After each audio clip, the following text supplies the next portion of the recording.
Dating someone who does jujitsu is very, very easy. Sure, we might have some red flags and I'll go over that, but let me tell you, our love language is touch. And that's all you need to know. You're welcome. Now go live happily ever after. Anyways, I came across this viral video of this girl that was crying about how her second date went terrible because the guy took her to a jiu-jitsu tournament where his friend was competing. I get to his place where we're gonna walk from, and he's like, so like my friend is is in this tournament for Brazilian Jiu-Jitsu, and he's like fighting in it. Do you want to go watch him? And I'm like, in my head I'm like, no, but I didn't know how to say no. So I said yes. She was confused because she expected a picnic or something like that, so she ends up leaving and crying. And I'm like, so like, can we go to like my favorite restaurant after this? Like it's not very far. And he's like, oh, I kind of like told the guys that I would go to the gym with them at 10 p.m.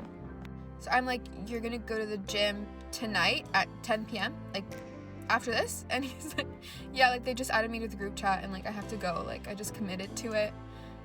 You committed to it? Like you committed to our second date? I finally get up the courage to tell him, like at 8:05, to tell him that like I'm leaving.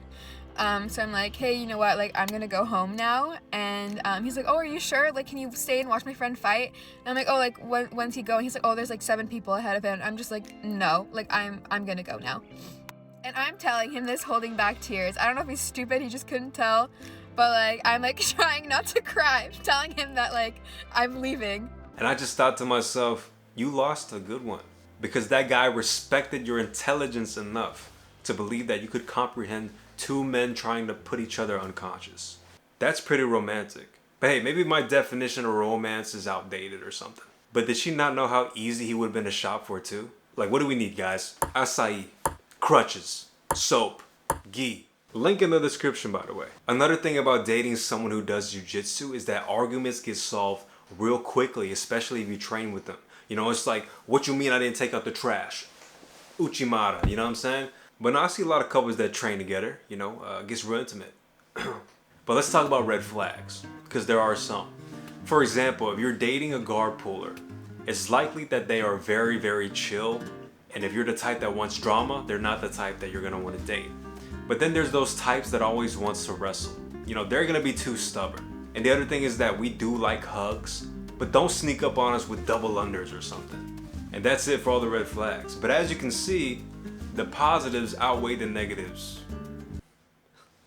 But let me know what you think about dating someone who does jiu-jitsu. You know, all the positives and negatives. Did I miss anything at all? But anyways, remember to tap early, tap often, tap that like and subscribe button so you don't miss the next video. And remember, no matter what battle you are facing, keep on fighting the good fight. I'll see you in the next video.